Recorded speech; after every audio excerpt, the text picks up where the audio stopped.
لبيك اللهم لبيك لبيك لا شريك لك لبيك. Saudara-saudara muslimin yang saya cintai, insyaallah azza wajal, sekarang kita akan belajar tentang kita, yaitu salah satu daripada rukun haji atau umrah, yaitu ihram.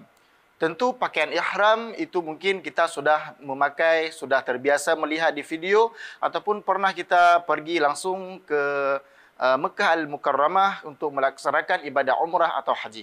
Namun pada saat ini kami Mubaligh Dawati Islami kembali mengingatkan kita agar kita berhati-hati dalam melaksanakan ibadah haji atau umrah.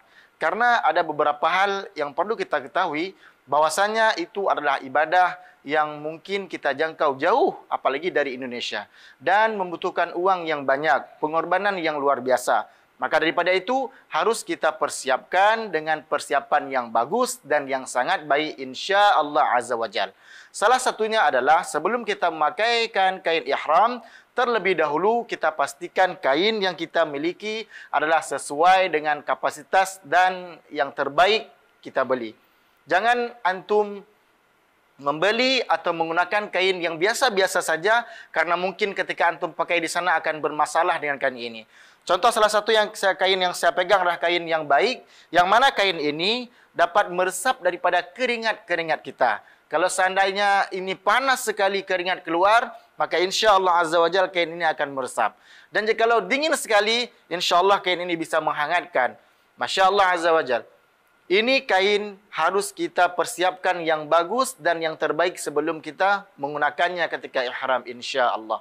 Labbaik Allahumma labbaik.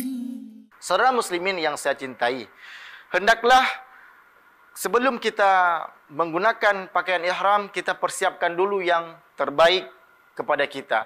Apapun yang dilarang setelah kita berniat ihram, kita tidak boleh melakukannya lagi nanti.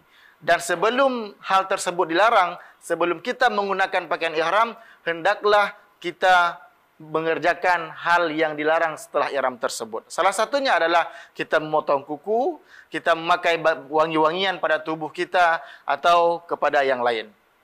Masya Allah, ini adalah salah satu cara untuk memakai kain ihram kepada kita semua ketika kita sudah bersiap untuk melaksanakan rukun ihram. Di dada ini mungkin tidak bisa mengecil, yaitu tidak bisa kita untuk menguatkan. Tapi maka kita turunkan ke perut, karena di perut kita bisa mengecilkan dan nanti bisa menjadi kuat dan kencang insya Allah. Kemudian kita tarik ke sini, pindahkan tangan kanan ke sini, kemudian sekali lagi kita seperti ini, maka di sini kita mengikatnya dengan kuat di atas pusat agar kita berhati-hati untuk menutup aurat, insya Allah.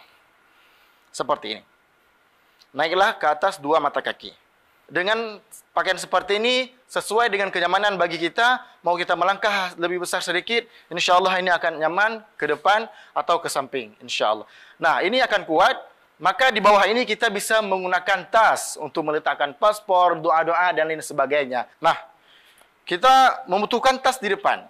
Tetapi ini tidak bisa kita ikat dari depan, maka kita harus memutarnya ke belakang. Kita mengikatnya seperti ini, kemudian baru kita memutarkan ke depan. Ini bisa kita isi paspor, doa-doa dan perkara-perkara penting lainnya di sini. InsyaAllah azza wa jalla. Setelah itu, maka kita pakai pakaian ihram yang bagian atas insyaAllah. Labbaik Allahumma labbaik. Memakai ini juga beberapa macam. Salah satu cara yang saya praktekkan, yang saya belajar daripada Dawati Islami adalah seperti ini. Yang pertama adalah kita meletakkan seperti ini pakaian ihram awal-awal. Pakaian ihram awal-awal daripada kita keluar untuk ihram. Yaitu yang sebelah kanan lebih panjang. Karena ini akan kita putar juga ke belakang insya-Allah azza wajalla. Yang pertama adalah kita memasukkan ujung kain ini ke sini agar apa? Agar terikat. Setelah itu kita lemparkan kain ini ke belakang. Setelah kita lempar ke belakang, maka kalau hanya seperti ini, akan jatuh ketika kita sujud atau berjalan atau lain sebagainya. Maka kita ambil lagi yang di belakang, kita letakkan ke depan. Nah, kalau ini sudah di sini, insya-Allah kita bisa memegang ketika kita salat, kita apapun, insya-Allah ini akan aman.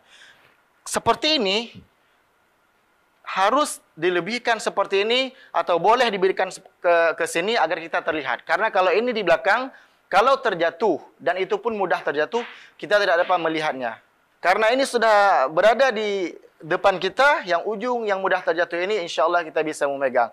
Kita bisa rukuk, kita bisa bergerak dan kita bebas karena ini sudah kita jaga insya-Allah azza wajalla. Yang perlu kita perhatikan, salah satu yang penting sekali harus kita perhatikan adalah kita tidak menggunakan pakaian yang ada di dalam bagian atas ataupun bagian bawah daripada kita. Maka kita ini seperti bayi yang baru dilahirkan. Hanya pakaian ihram yang telah ditentukan saja. Kemudian kita harus melihat ini kaki harus tampak. Iaitu kita mengangkatkan kain iaitu di atas dua mata kaki. Hakaza, seperti inilah yang dapat kami sampaikan sesuai dengan pelajaran yang telah kami belajar. Semoga bermanfaat bagi diri saya sendiri dan bermanfaat juga bagi kita semua insya-Allah azza wajalla. Jadi tangan kita buka dulu ke samping, jangan dari depan. Karena kalau dari depan ini akan terangkat kain depan, nampak perut kita, nampak dada kita dan sebagainya. Dari samping kita buka, maka kita takbir. Nah, ketika seperti ini, masya-Allah ini tertutup dengan cara yang bagus dari samping kita. Masya-Allah azza wajalla. Labbaik Allahumma labbaik. Kemudian, ketika setelah melaksanakan ini, kita insya-Allah akan melakukan tawaf. Ketika kita melaksanakan ibadah tawaf, yang pertama disunahkan kita adalah membuka, yaitu menampakkan bagian kanan daripada bahu kita. Maka kita buka ini. Kemudian kita letakkan ke bawah daripada bahu. Kemudian dilemparkan ke belakang. Nah, seperti ini posisi ketika kita tawaf. Ketika kita tawaf itu mulai daripada Hajar Aswad, batu Hajar Aswad. Ketika kita mulai, tentu Hajar Aswad ada di sebelah kiri kita. Maka ketika menghadap Hajar Aswad, di sini kita isyarah. Bismillahi walhamdulillahi wallahu akbar wassalatu wassalamu ala rasulillah. Kemudian kita mengelilingi Kaabah sebanyak 7 kali. Maka dan penutup muka atau penutup daripada wajah seorang lelaki juga tidak dibenarkan ketika melaksanakan tawaf. Kemudian tidak dibenarkan juga memakai wangi-wangian. Maka setelah itu kita tawaf sebanyak 7 kali mengelilingi Kaabah. Namun 1, 2 dan 3 pertama itu disunahkan kita untuk ramal, yaitu berjalan sedikit lebih cepat, namun bukan berarti kita berlari. Contohnya seperti ini.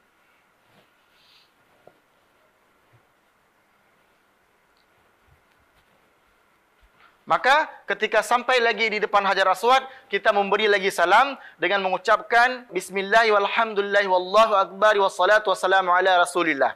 Kemudian kita melanjutkan, kita berjalan mengelilingi Kaabah sebanyak 7 kali putaran. Maka 1, 2 dan 3 pertama itu kita disunahkan untuk berjalan ramal, yaitu dengan berjalan sedikit lebih cepat, bukan berarti berlari. Seperti ini kita melakukan sebanyak 3 kali dan kemudian seperti biasa kita mengelilingi Kaabah itu menambahkan 4 kali menjadi semua kita mengelilingi Kaabah yaitu 7 kali. Setelah itu kita akan melaksanakan 2 rakaat salat sunnah.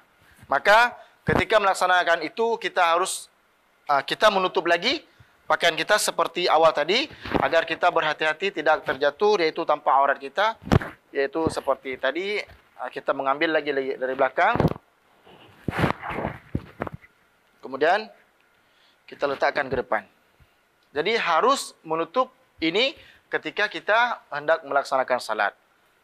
InsyaAllah azza wa jalla. Semoga amal kita diterima oleh Allah Subhanahu wa taala. Dan hendaklah kita belajar buku-buku panduan lainnya untuk kita belajar bagaimana cara beribadah dengan sempurna. Kita bertanya juga belajar kepada ulama dan kita belajar dan membaca juga di buku-buku panduan tentang haji dan umrah insya-Allah azza wa jalla. Semoga amal ibadah kita diterima oleh Allah Subhanahu wa taala. Labbaik Allah